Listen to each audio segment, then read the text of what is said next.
Google has offered high pay, lavish perks, and job security for over a decade.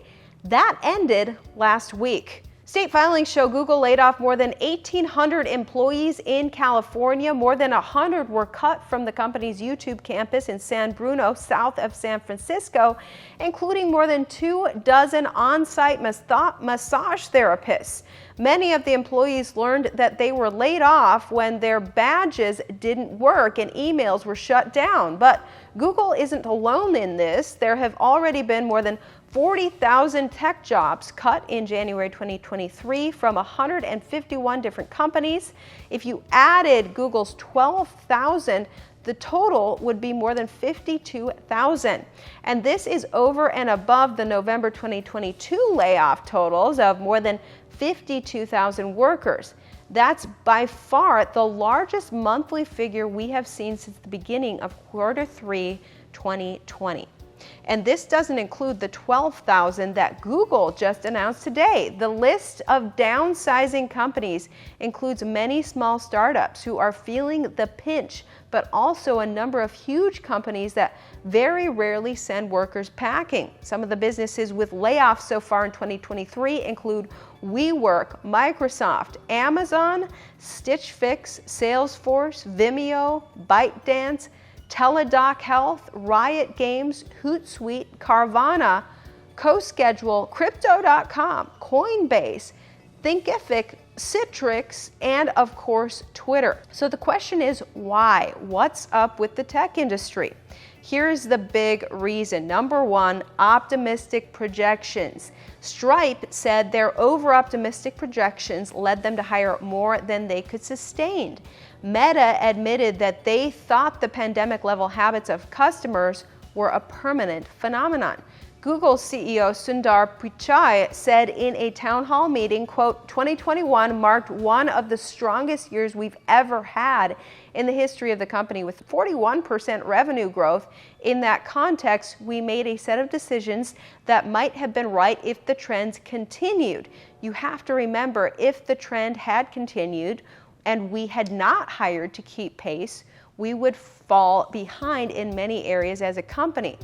After a scramble for labor coming out of the COVID-19 pandemic, the U.S. economy has shown signs of reversing course. Now that things are getting back to normal, consumption and usage of tech products are also going back to pre-pandemic levels. Companies are falling short in their projections. Number two, fears of recession. Debates about whether the U.S. is in a recession escalated after data from the U.S. Bureau of Economic Analysis in July 2022 showed a shrinking economy for the second straight quarter. The International Monetary Fund, IMF, said the economic condition isn't looking good.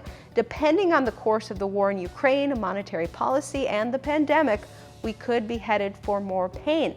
And then there is the interest rate, all in the interest of tightening the economy. If the layoffs are a basis, it seems economic tightening is working. Of course, the bad news is, amid rising interest rates and the ongoing war in Ukraine, high fuel costs, supply chain issues, and a decline in personal PC sales, the job cuts might continue as companies look for ways to reduce operating costs. Number three, poor planning. Part of running a company is being able to plan for economic disaster. And when you have a company as big as Google or Meta, you would think you'd have some people that would foresee or plan for the unexpected. Google's chief people officer said they looked at areas where the work was necessary in making a decision on who to keep and who to let go, but the company had too many people in places where the work itself wasn't critical. Why they hired people unnecessary in the operations, we wouldn't know. However, having too many people on board is not necessarily a major concern if growth is within sight. Not ideal, but not the end of the world. That only means the short-term future isn't pointing to anything positive, either from a macro or micro level. The bigger question is, how will this affect the economy and the society? Any tightening in the job market begins to tilt leverage back to employers, threatening a brief period of worker empowerment that gave rise to concepts like the Great Resignation, quiet quitting, and a generation of professionals who could supposedly spend their whole careers working from camper vans in Idaho. The other problem is the economy itself. Having thousands of unemployed workers is not healthy for the economy. Productivity becomes low and less money gets pumped into the economy.